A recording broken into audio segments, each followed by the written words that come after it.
Welcome to Current Affairs in 20 minutes. Today we are going to talk about China's drone. China ने अभी drone की testing की है और हम बात करेंगे इस ड्रोन के बारे में. क्यूमिंग सिंह 50 या फिर मॉर्निंग स्टार 50 इसका नाम दिया गया है. आखिर क्यों नाम दिया गया मॉर्निंग स्टार 50 ये पता चल जाए. अच्छा, पहले हम इसके स्पेसिफिकेशंस के बारे में बात करते हैं.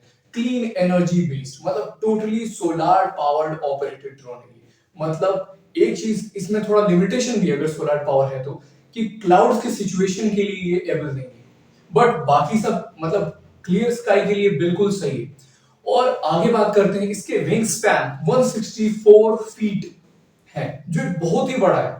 पीछे आप फोटो में देख सकते हैं कितना बड़ा है. स्पेसिफिकेशंस में आगे बढ़ते तो बात करते हैं हम कि ये कितने टाइम तक हवा में रह सकता है.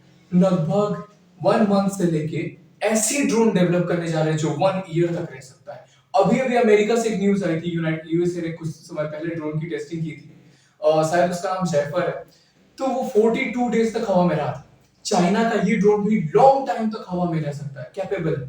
अब हम बात करते हैं इसे मिनी सैटेलाइट क्यों कहा जा रहा है. मतलब एक सैटेलाइट जो अर्थ के एक ऑर्बिट में स्टैब्लिश हो रहा है, और हम बात कर रहे हैं एक ड्रोन के बारे में. एक ड्रोन को एक सैटेलाइट कहने का पीछे क्या पर्पस हो सकता है, क्योंकि ये ड्रोन सैटेलाइट के काम करने में एबल है.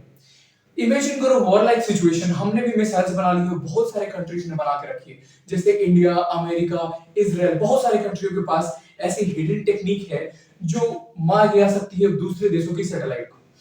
तो वैसे ही अगर सैटेलाइट डिस्ट्रॉय हो जाते हैं तो ये ड्रोन वहां प्ले करेंगे रोल. मतलब वॉर टाइम सिचुएशन में ये रियल टाइम इंफॉर्मेशन को और सिग्नल्स को वन प्लेस से दूसरे प्लेस पे आराम से ट्रांसफर कर पाएंगे.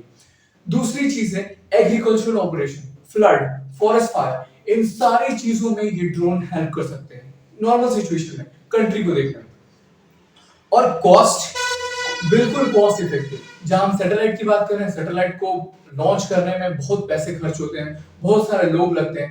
पर ये अनमैन्ड एरियल व्हीकल में मतलब किसी आदमी को वहां बैठाने की जरूरत भी नहीं है, और यहाँ कुछ लोग लगेंगे सिर्फ इसे फ्लाई कराने में.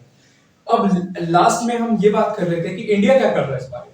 इंडिया भी अच्छा खासा कर रहा है. इंडिया की जो एक इनका इंसेंटिव स्कीम भी चल रहा है कि मतलब बहुत सारे पैसे खर्च करने वाले ये लोग ड्रोन इंडस्ट्री को डेवलप करने में, और बहुत सारे लोगों के लिए रोजगार क्रिएट किया जाएगा. तो हम पीछे नहीं है, हमने भी ड्रोन डेवलप किया कुछ टाइम पहले, बट आने वाले टाइम में हमें जरूरत पड़ेगी और एडवांस ड्रोन की, क्योंकि दुनिया रुकी हुई नहीं, बहुत तेजी से आगे बढ़ रही है. हमें डेवलप्ड कंट्री को कॉम्पीट करना है, तो हमें भी एक से एक एडवांस ड्रोन को बनाना पड़ेगा.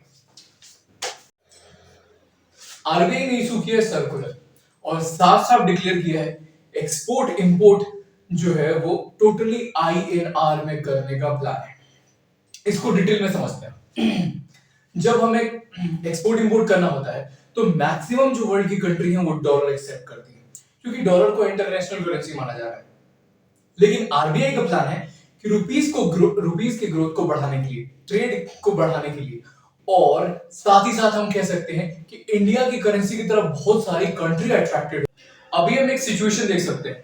इंडिया जो है वो सस्ता ऑयल रशिया से इंपोर्ट करना चाहता है, पर यूक्रेन वॉर की वजह से बहुत सारे सैंक्शन रशिया पे लगे हुए हैं. इस वजह से इंडियन गवर्नमेंट चाहती है कि डॉलर में ट्रांजैक्शन ना होके आईएनआर में. अब ये होगा कैसे.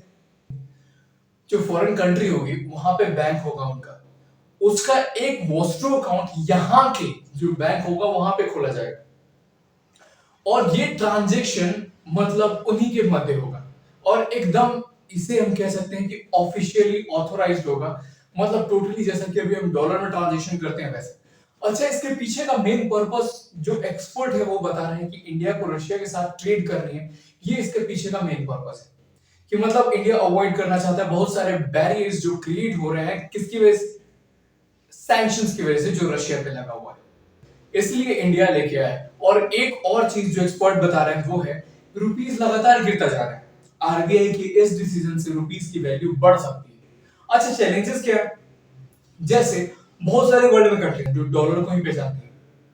शुरुआत में प्रॉब्लम आ सकती है, वो मना कर सकती है कि हमें तो सिर्फ डॉलर में ही चाहिए. पर आरबीआई का एक बहुत ही अच्छा स्टेप है, और धीरे धीरे बाकी कंट्रीज भी इस लाइन में आएंगी, और हमारे आईएनआर की वैल्यू बढ़ेगी एक इंटरनेशनल करेंसी के तौर पे.